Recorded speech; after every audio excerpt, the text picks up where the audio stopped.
The Leave Your Legacy podcast is supported by Wise Financial. Wise Financial is a Northwestern Mutual private client group member.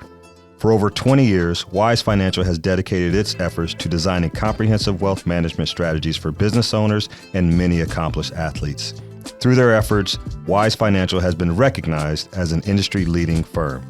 The Northwestern Mutual Life Insurance Company, Milwaukee, Wisconsin. Hello and welcome to the Leave Your Legacy Show. I'm your host, Kenyon Murray, and today we have a very special episode. I was honored to be able to speak at the Iowa FCA luncheon and to talk about an organization that is touching lives and changing communities. FCA is just doing that here in the state of Iowa, specifically here in the city of Des Moines. And today's guests are going to be leaders from FCA, so stay tuned. We've got a great show for you. Well, today we have some very special guests on the show, and I think this show is different because we're looking at the impact that FCA and this faith-based programming, how it's changing not only our communities, but how we feel it can change the world. So today I'm going to welcome my first two guests, Brian Brown and Julian Des Moines. So for our fans, just give a little bit of background, like where you're from, hometown, and colleges, things like that. Just give our audience a little taste of who you guys are. Yeah. Me? Okay, I'm Julian Des Moines. I'm from a small town in Iowa called Fort Dodge. I don't know if anybody knows about that, but small town, about 25 to 30,000 people. I played basketball growing up in high school. Was a decent athlete. I mean, I played track, football. I ran track, played football, but basketball was my sport. Now, interesting story, really very small. I played a little bit of college. 2 weeks before my first game, I got kicked off the team. I could not believe it because I was one of the key guys there. But my college career was very, very short. Long story short, met my wife around that time. Mm-hmm. We had a beautiful son. A few years later, we got married. We had we started to do what most people do. And 2016, I felt like that's when my journey really began, so, like my purpose in life. Right. You know, and I do some speaking and share my testimony. God was using me, but started with FCA. Here living in Des Moines. I want to say that too. Like my wife and I, we moved here in 2015. Okay. With a dream, big city, bright lights, Des Moines. Chasing it, and we also wanted a better life for our son Kyrie. Gotcha. He's our only son. He's 11 years old. He's a great kid. Goes to Waukee. He can hoop too. And boy can ball. He's definitely better than me, but he has that support. He has that support. And we believe in him and his dreams. And so fast forward, over the years, God really got my heart, changed me, took my story and got some glory out of it. Yeah. And in 2022, I joined the FCA staff. And I've been on staff with the FCA for a year and a half, and honored that God is using my story to impact kids in the urban community. So it's been a blessing, man. It really has been.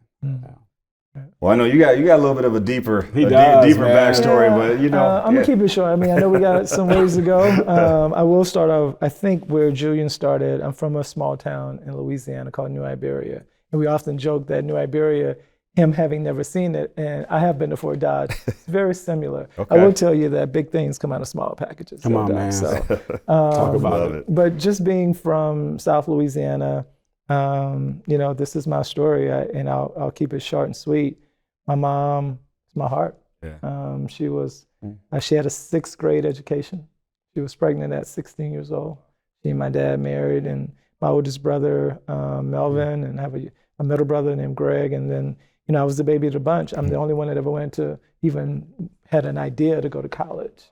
And it was because of the gift of high jumping. I didn't know it was in me, but God, he put it in me, and it opened up doors. And it wasn't just for me. It was doors that were opened so that as I met the person who would lead me to Christ, he was my roommate. Then when my life changed, I had the opportunity to go back and share Christ with my mom, my dad, my nephew, generationally. Because of what God did, it changed everything in my life. So I knew to dedicate my life back unto him. So I love the Lord. I'm a pastor here at Hope Elam. And man, I get to spend time with people like Julian, who is such a two-way street.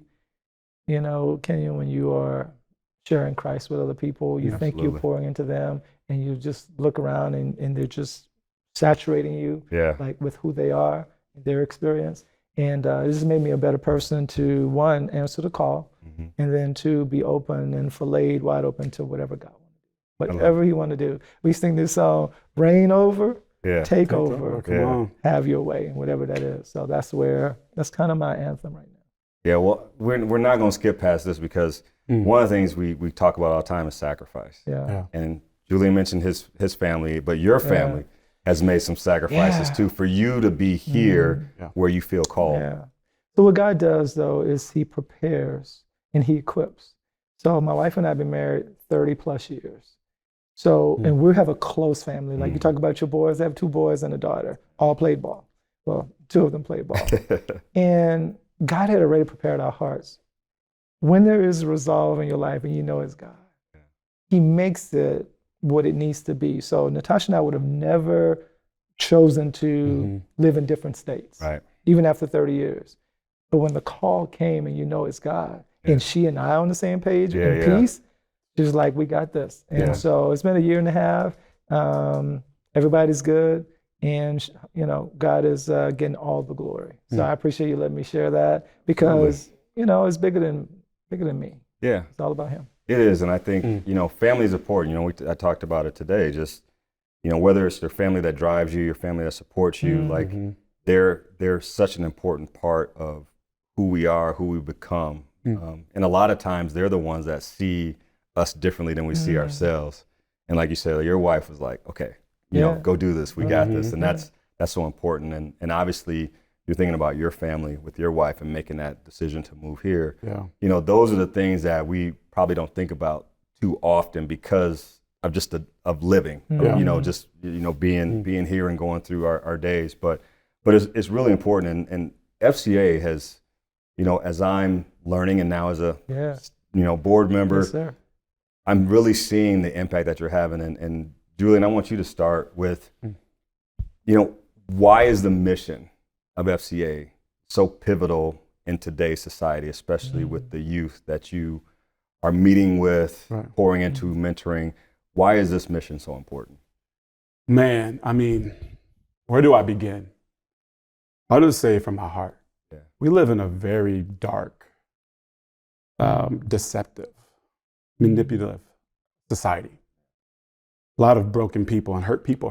So there's a lot of hurt going on, which I felt like when God called me to FCA, I had no idea. You would think me being an athlete, and also have a huge faith background that, of course you're working for FCA. I had no idea that this treasure of a ministry was out here. Right. Like I grew up in a small town where there was a lot of pain, struggle, grew up with my own traumas and hurt and pain. And I didn't know that there was a ministry out there that was gathering athletes and coaches together to talk about things that actually matter. Right. Like things like purpose and identity and how to, like why you shouldn't do this and why you shouldn't pursue that and the effects of that was going to have on my life. And so when I found out the heart of this ministry, which is a discipleship ministry for those that do not know what FCA is, the opportunity I seen for myself was to use my story to equip people. Well, engage with them, then equip them, and then empower them to get all that God has for them. And so for me, I think I grew up in, I lost both of my parents before I turned 10. I didn't have any, I didn't know what I was doing, but sports was the thing that I cling to. I'm like, this is going to be the thing that's going to get us out of the struggle, out of the suffering. And when that all came to an end, I didn't have anything else to lean on. And so how many other kids, especially because I started urban, right? Like how many kids have the same story? Right. Broken home, the mom's not there or dad's not there. Drugs and addictions is what they're kind of familiar with because of the uncle or whatever, their environment. They can't be what they don't see. Right. And for me, I truly believe because God has changed my life, transformed my life and brought people to be a part of that story. Now they can see me. Yeah. And so FCA, we get to go into these spaces of people's lives and meet them exactly where they are as their identities wrapped up in being a hooper or being a football player. We get to be close in proximity to say, hey man, what's up? Like what's really going on underneath the mask, like behind the pads? Who are you really? Yeah. when you take off the basketball jersey, who you really, like, I know you got them J's on your feet, but like, are you following Jesus? The real J that you should be following? Or is it the MJ that, like, let's help them discover who they truly are. So FCA, our vision is to see the world transformed by Jesus Christ through the influence of coaches and athletes. So we coming in through that avenue of sport to be like, what's up, y'all? And we get to bring the gospel there, man. And so I really do believe it's going to be the game changer, Right. literally the game changer, to see the world transform. Not because of like our ministry is anything special. We got the body of Christ, we got the church, that's good. But how much we put sports on a pedestal. Right. Yeah. But NBA, football, I just believe you see all these athletes, Brock Purdy, some of these other athletes around that are starting to be vocal about their faith in sport. That just lets me know that God is moving in sport. And so I'm very excited for the future. Yeah. And so you were here in Des Moines, director of the Drake Relays. You move away, and then you come back to be a pastor here. So where do you see your, I guess I wouldn't say that way, but what is your part of this whole FCA mission and as a pastor here at Hope Elam? That's a great question, Kenyon. I appreciate it. So I was familiar with FCA just from my time that I spent previous. I knew, because I visited the church, I was part of Elam Christian Fellowship for 10 years before the merger. Gotcha. So I knew FCA was, the headquarters was here. I worked at Drake, which is directly across the street for 16 years, where when I came in 2000, there was a young man named Joe Swanson who's here, who was leading FCA in 2000, and he was departing Drake.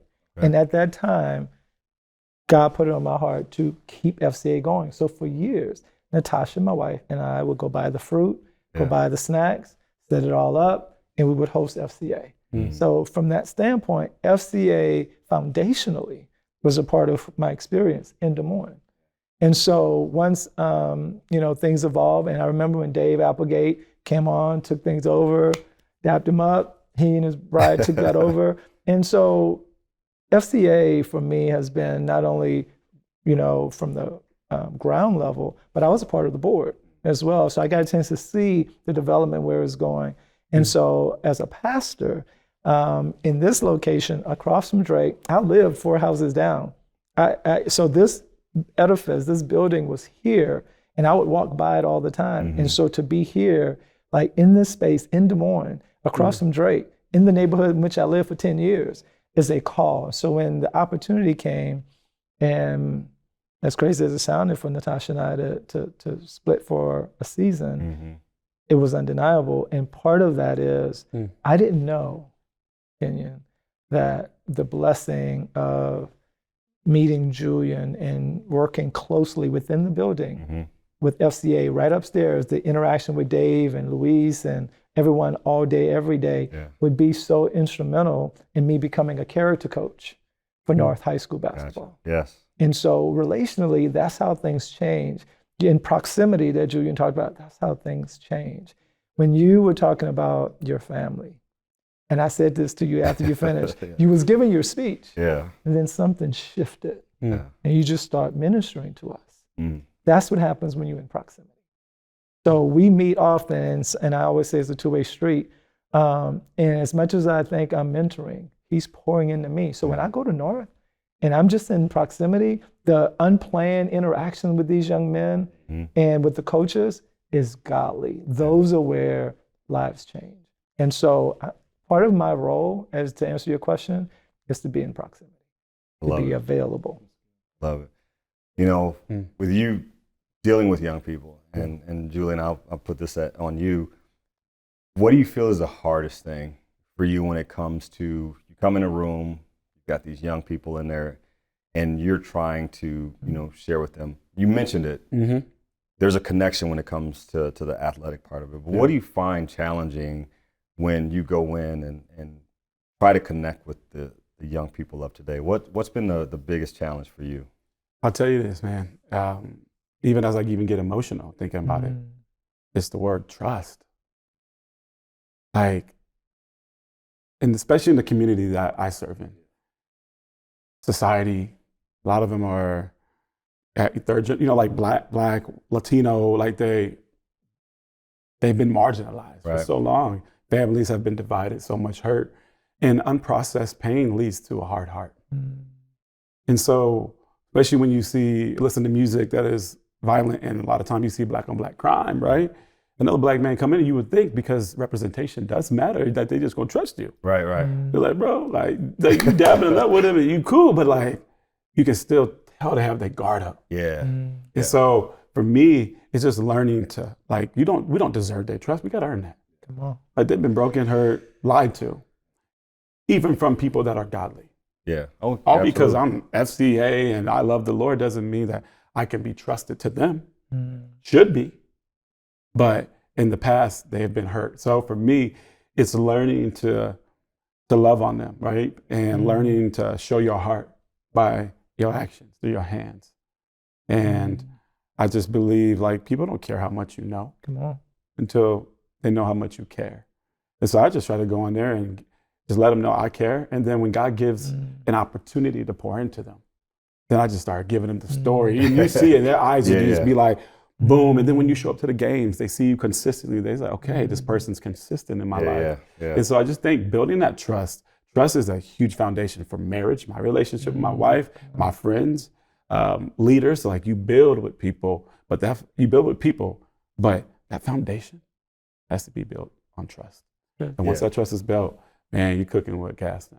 Yeah, I was gonna say it's like you have to show up for them, and you have to show up often. You do. And to your point, they see you walk in, but once you break down that wall, and then they allow you to tell your story. Man, it's probably your story that is. I mean, it's like okay, I kind of like this guy, and then when you tell your story and what you've been through, it's like, man, okay, like he's been through some of the same things I have. There's that familiarity with it, and it's like they see you come in, you're dressed nice. That's the thing, and they're like, okay, who is this? Who is this dude? Who's this Uncle Tom? Like you hear things like, absolutely, absolutely. And that's the thing. Like they didn't see me, they didn't know me when I was broken. Right. So when I come in and they're broken and they see me all fixed together, they don't know the story. So you build the trust, and then when you give them pieces of the story, and I'm like, no, I was you. Now I was there, and you're like, so how'd you get? And you start sharing nuggets with them. They're like, that's exactly what I'm going through. Boom. And now they have this light. And now all of a sudden they're like, maybe there is hope. Right. We provide hope for them. Yeah. And that's what our story carries. Absolutely. No, I think that's wonderful. And Brian, for you, I mean, you're viewed as a leader. What are some of the challenges? And I know we talked about a little bit today with the challenges. I wouldn't say challenges, but just kind of what FCA needs to move forward. So as a leader, what are you seeing as things like, if we do A, B, and C, we know we can take FCA to this next point? I feel like this is a time of planting, and I think it's a time to understand that the hope that we have is not in our ability to transform or to make things different. What we have an opportunity is to tell the story about our brokenness and how God was able to make a difference. I get to do that at times from the pulpit, but the pulpit is not the place to truly have all the equipping happen. Right. You have to build a team. And so when you have a team of people with like-mindedness and with hearts that are the same, then you can start to trust that the messaging is going to be consistent. Julian just talked about how the consistency builds trust. That trust has to be built, I think, with team members too. Like in time, I want to spend more time with you because I know we good. I want you to know like who I am, and that when you have that, I'm sure you have a lot of people you follow. But it might come a day that you just need somebody outside that circle, and you need a place to put some stuff. If we can be that for each other, we talk about it in ministry about the idea of being hitched in, and that's what I am right now. And what I mean by that, there's somebody on my left. And there's somebody walking with me on my right. And then we walking and doing life together so that if I have some issues where I need to lean on somebody, you're there. If I'm out being isolated by myself, man, I'm not accountable to anybody. Yeah, absolutely. So I think collectively to transition and to transform this world, we need accountability. We need to walk with a team. And FCA and the whole athletics experience is about team. And because you've been on some great teams, that everybody matters. the starters as well as those who are the role players. Absolutely. Well, I mentioned my team.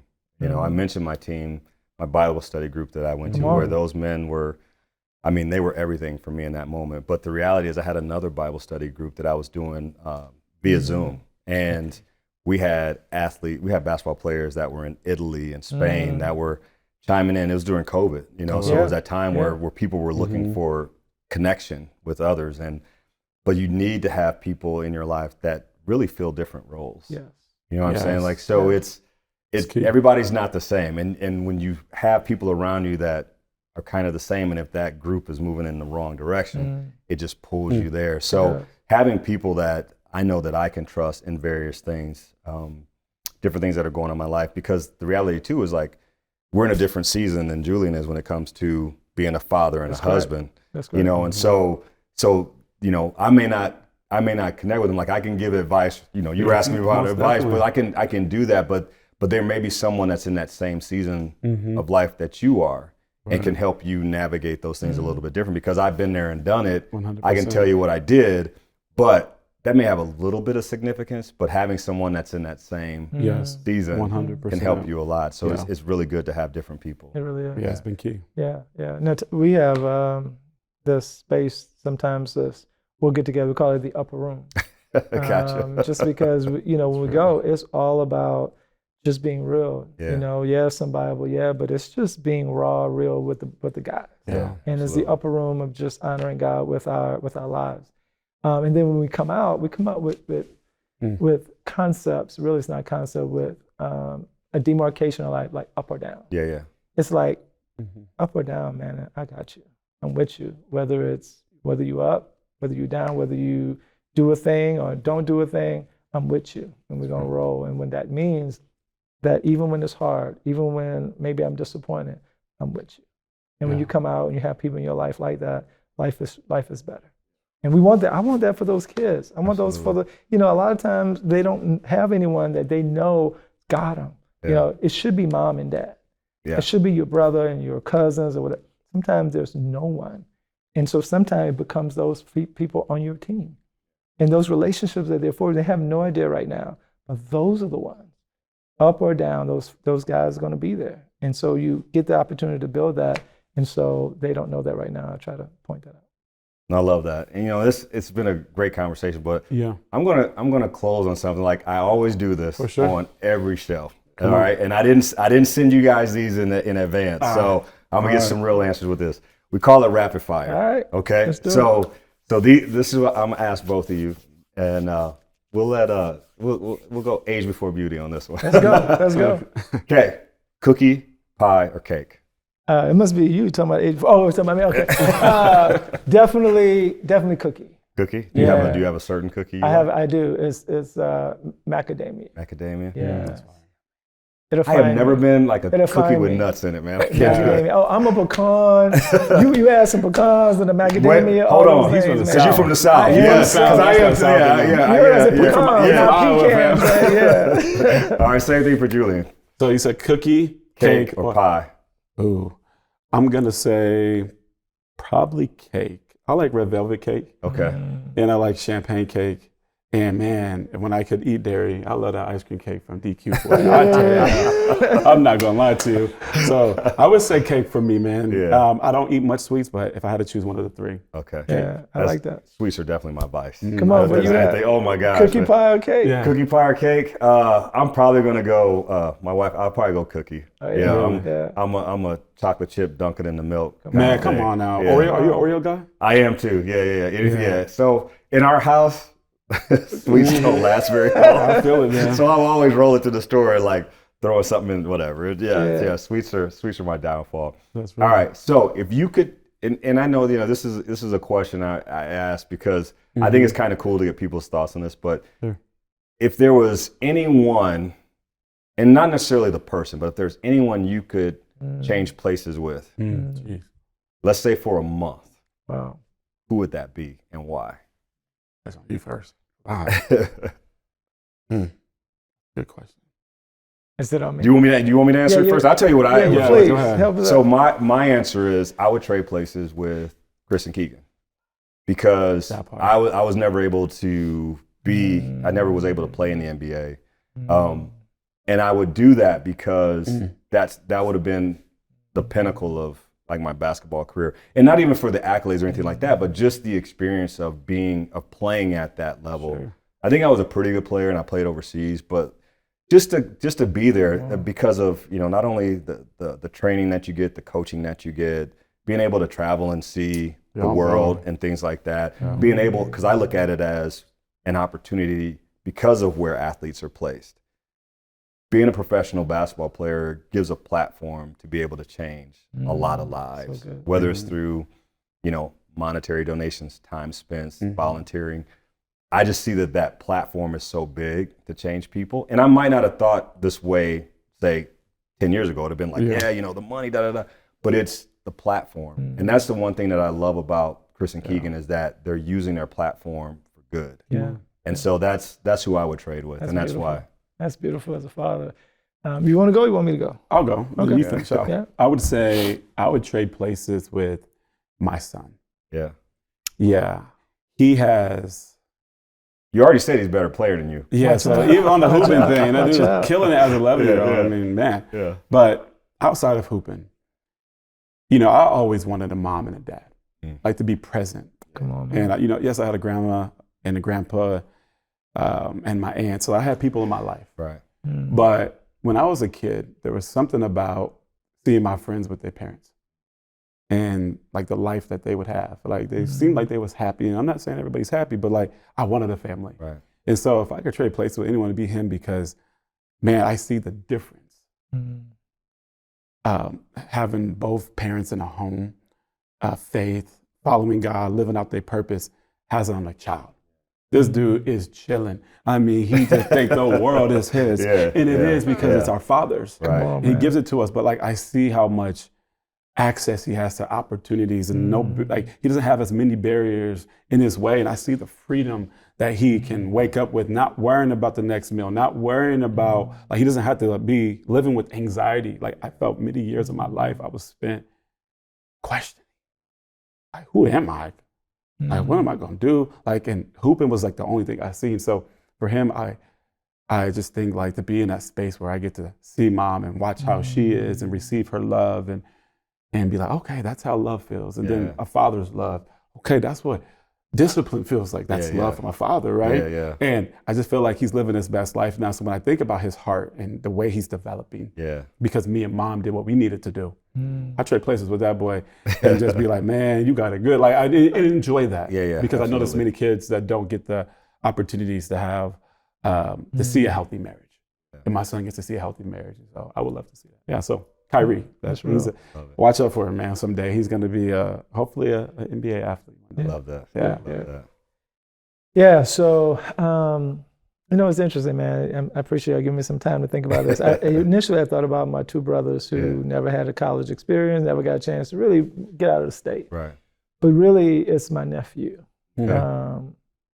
This young man, when my mom was close to the end of her life, I wasn't physically there. And this is a young man who was in the streets. And he came out of the streets to take care of my mom. To take care of her, to pick her up out of bed, change her, my nephew. And he also, was a felon. And he was on papers. And I would love for him, because he loves the Lord. And he came through, he's off papers, he did everything he needed to do. It's just been hard. And I would love for him to know that his faith is not in vain. I would swap places so that he could experience what I've experienced. Even though he knows, I want him to see it at a different level. And I would switch places with him. And I just know, just like he's grinding and making it, I trust that God will give me what I need to grind and make it. I would swap with him just to give him the hope of what's coming in his life. Oh, man, I love it. I love it. No, I appreciate you guys. I know that this relationship's going to grow and we're going to be doing, I know some great things together, but I just want to thank you both for coming on. You good at what you do, Doc. I just tell you, I'll sit up here with you all day. Come on, man. No, I appreciate it, man. I think, this is why we do the show. Yeah. It's a platform to be able to tell stories. It's a platform to show people that there are people that are doing good, that want better, not only for themselves, but for our community and for our world more than anything. And if we're able to affect just a small part of it, I always say this, if Demetrius was the only kid that we ever adopted and he was successful, then that was a win. You know, sometimes we feel like what we do has got to be super big. It's not bad to dream big, but you have to understand, like, take the wins when you get them. That part. And I'm telling you, like, if it's one person that we're able to change like that, it's worth it. Because we know that if we change one person, that person is going to change somebody because of what you guys did for him. Yes, sir. So I just want to say thank you for coming on today and sharing your stories. And man, it's going to be fun. It's going to be a fun ride. I think we got a lot of great things that we can do together. Without question. Appreciate it, man. Thank you for having us. Absolutely, absolutely. We'll be right back with our next guest. Well, I'm going to welcome two, I believe, unbelievable leaders of FCA. And obviously, for me, they mean a whole lot because not only did they come down, break bread, but they really have inspired me. And I've humbly accepted an opportunity to be on the board for FCA. But I want to introduce my next guests, Scott Brunshing and Steve Sickink.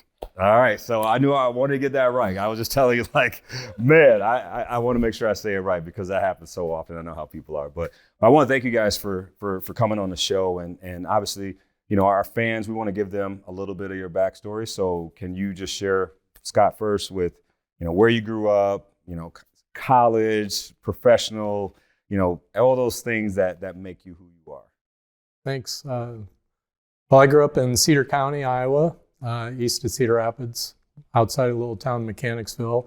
School was Lincoln of Stanwood at the time. Now people know it as North Cedar. And growing up on a farm, I went to Iowa State with an ag business degree. But got involved as a volunteer when I was in college and made the conscious choice to work in the nonprofit field when I graduated. And I've been incredibly blessed ever since. Been doing that for, hate to say, but 45 years God's blessed me to be involved in. I am. Yeah. So, that's kind of who I am. My wife and I, we have a blended family of 6 kids and really blessed with 12 grandkids and a 13th on the way. And so, yeah, God's good. That's awesome. Steve? I grew up in Des Moines. My passion was sports, in particular basketball. I went to Hoover, and basketball was our sport. Then went to college at Central College, played 4 years down there, and then was like, now what do I do? Yeah. Got into the IT world, and that was the days when IT was just getting started. So it was great opportunities for me to grow professionally. People were coming to me saying, hey, I want to automate this, and they'd tell me their job. So it was great. Eventually started my own company, and so was in the IT world for about 35 years. Really enjoyed it, but had always been having this ongoing conversation with God that if you want me doing something different, you're probably going to have to help me figure that out. And through a set of circumstances that were all good, basically sold the company and didn't know what was next. And turns out it was leading FCA, which is perfect for me because it's that combination of God, faith, and kids. And so it's kind of in my sweet spot. So it's been great. That's awesome. You know, we talk about it, and obviously FCA, we work with athletes, we work with coaches, and you guys are trying to build a team. As you spoke about today of expanding, and obviously part of expansion is putting the right people in the right places. And so what has that process been like for you guys to whether it's recruit for area reps or to get people like me on the board? Is it challenging, or do you feel like it's one of those things with the mission of FCA, you're able to really encourage and recruit people and really get the team that you guys want to lead this forward put together? I personally don't see it as challenging. In a lot of ways, it's telling the FCA story, sharing the mission and the story, and then that power of invitation. And then it's, everybody makes a decision how they spend their time, their resources, their financial resources, whatever. And, God continues to bless the ministry if we do our work and go out and tell the story and invite people. And it's just incredibly blessed by the team that's been assembled, the people that are involved. And we're so excited to have you a part of the team as well. So, yeah. Well, you're the director. So I think the answer is, it's a God thing. You just have to be attentive to where God's leading, and I think that's one of the things. It's so easy to get up within leadership, get caught up in all of the activities of the day, and God's marching things right past you, and you miss it because you aren't looking. And so I think we've been best when we've been intentional about what it is that we're searching for. And so as a board, for example, just talk about, we need an area rep in this community. Just saying it makes a difference, because now all of a sudden everybody's antennas are up, and it's amazing. The world gets small real fast. Well, I know somebody, or I was just having a conversation. But to Scott's point, if we hadn't had that conversation, we would have never even known that God did have somebody in mind. So it's invitation, but I think part of it requires being intentional about it. Absolutely. Well, I'm seeing, and learning about the impact that FCA is having here in Des Moines. How do you feel it's impacting Des Moines from a standpoint of, whether it's where you guys are located now, with the schools that you're working in? How do you see FCA affecting the Des Moines community? We'll start with you, Steve. Yeah, I believe that, you would know as a coach, it's just super challenging. You're playing multiple roles, and it gets challenging. And I think, especially for some of the urban schools, it's even more challenging as a coach. And so I think to be able to come alongside coaches and say, hey, I'm not here to tell you how to run an offense. I'm not here to tell you you should have been in a zone or man-to-man. I'm not here to tell you should play this or that person. But to be able to just come alongside and go, Coach, I just want to serve you. How can I serve you? And it's really interesting, because some of the ways and responses are not very great in terms of what's required. But that's what they just need, somebody that will listen to them, not judge them, and help them, I think, get a perspective that they oftentimes, because they got a principal beating them on one end, parent on another end, players not happy because they're not playing. You got referees in there. They're always there. But so to have that person after a game, for example, you can just talk with them objectively about more about their life than the game itself. So that, because I think coaches are like athletes. Oftentimes their identity gets tied to wins and losses too. And so to be able to break them down a little bit and go, hey, there's a bigger game in play here. Yeah, I love that. Scott, how do you see FCA affecting and influencing the Des Moines community? There are a lot of changed lives, and not only the current generation, but it's really cool to look at my generation of people, and even the luncheon that we came from, and some of the leaders that were in that room that accepted Christ through FCA when they were in high school, and so you see that and how that's changed and impacted their direction in life. And you just want that for other kids. And there are so many kids that are in trouble. They're hurting, and they don't know where to turn. So that's where we as Christians know that the hope of the world is found in Jesus Christ, and how to share that. And for FCA to be invited into the schools and to share that truth with the coaches and the student athletes is just life-changing. And we're really blessed to be a part of a team that, has such impact, not only here locally, but, as we were talking earlier, globally as a ministry. Too. So eight years ago, we intentionally reached out to the urban area basketball coaches. And good news is, rather than going and saying, here's the solution, here's how we can help you, we started the conversation with, how can we help you? And then listened. And oh, by the way, that's a challenge for the world we're in today. And we were amazed, because the answer was, feed my kids. We had no idea. But what that became is it was a seed planted that then we got connected with Quick Trip, who was throwing away food that was, expired, and we bought a truck, a refrigerated truck. We would pick up the food that they were going to throw out as long as we promised it would be eaten the next day. And we had volunteer drivers that would then take it to the high schools. And simple need, but then God provided. And I think one of the things that we've thought often about that is, good works created goodwill. So, when we started doing those things, they were like, hey, the schools look forward to seeing our drivers, which I think eventually opened doors to being able to share the good news. Yeah, it's amazing because you don't know until you know. So asking the right question. But like you said, it's so important to listen as opposed to coming in as like, hey, this is what we did over here. We're going to do the same thing here. Every situation is a little bit different. Scott, has there been any moments where you look back on now and it's like, man, I didn't know that God was going to put me there, but he put me there. And like I said, it's just been such a reap of rewards, or you're able to share your story or share the gospel with him. Is there any moment like that really sticks out to you where you're like, man, I was not thinking that, but I was glad I was put there?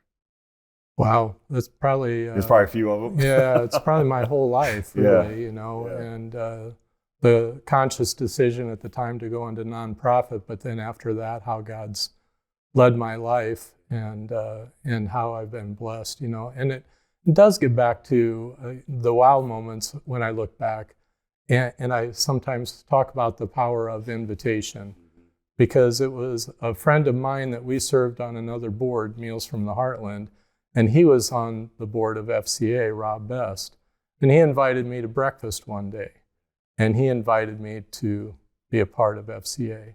So those kinds of things, and we all have those opportunities in life where we either say yes or we say no. And it's not to be judgmental, but again, the most often that people will become involved is when they're invited. And so that's a wow moment, really, and I've remembered that and tried to replicate that in inviting people to be involved with FCA and know about the mission and the purpose and the impact. And the life-changing stories that we hear from the area reps through the coaches in the schools are just incredible. That's awesome. That's awesome. And Steve, for you as our state director, where, I don't know, I guess if I ask the question where you want things to go, I'm going to ask, where do you feel FCA is being led to when it comes to the impact that it's going to have here in Des Moines, and even all around the state, and like you said, globally? I want to focus here. I think the answer is we got to continue to do what's got us here, which is serving primarily in high school and college campuses, and never would want to back off of that because there are just so many great opportunities. Kids are in positions where they are making decisions about their life. Yeah, absolutely. And so to be able to be a part of that, and sometimes being a voice of objective reason and share that there's more to life than winning a ball game or whatever the case may be. I think that one of the things that both scares me, but I think it's a great opportunity for us. And so we're going to have to figure out what that looks like is kids are really growing up fast. And they're getting exposed to parts of life way earlier than I would have ever dreamed of. And so back when I grew up, to reach a kid when they were in ninth grade maybe was even about the right time to begin planting some seeds and having these conversations. My sense right now is by ninth grade, a lot of these kids have already made some life decisions that have led them down some paths that are not easy to navigate. And so thinking about how do we reach kids at a younger age And I think the answer is there's all of these clubs and youth sports.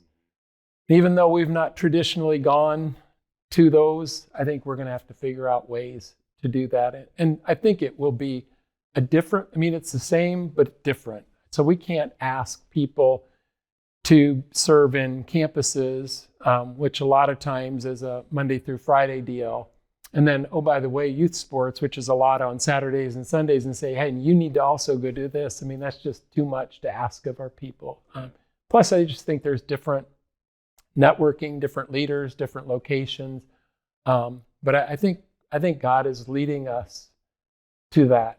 And so it'll be exciting. It's just a little scary thinking about what that looks like. Yeah, absolutely. Well, this is called the Leave Your Legacy Show. And I want you guys to think about legacy as, for me, I view it as, and how I say it to people is this: you may not feel that you are, but you are leaving a legacy for someone. It doesn't matter where you grew up, what you do professionally, age, color, whatever. There's someone that's looking to you as a guide, someone to lead them. What does leaving a legacy mean to you? Whether it's through FCA or through your personal, I want to give you guys some time to think about, but what is leaving a legacy to you? And it's a loaded question, I know, but I think we all should feel that, because the work that you do day in and day out, that we all do, I think is important, because we can affect someone's life. Yeah. One of the things that I've wrestled with over the years is, I just want to leave the world in a better place than I came into it. I can't save the world. There's way too much out there. But this little piece of ground and earth and people that God's connected me with, to make a difference in their lives that goes beyond my life. Yeah. And it sounds kind of morbid, but one of the blessings in my life is, periodically find myself at a funeral. And people that I know and love. And I'm like, well, I'm not going to live forever either. So what's the world going to look like when you're gone? Right. And to be able to think about that and say, but what can I do today? There's no promise, for any of us as to what that looks like. But what can I do today to make the world a better place? So it's one of the ones I've really worked at trying to do. And I've been lucky with relationships over the years, because I've always lived in Des Moines. And so there's people that I went to school with, and to connect up and hear stories, and fun. Yeah. A lot of things going through my mind. A couple of scripture verses.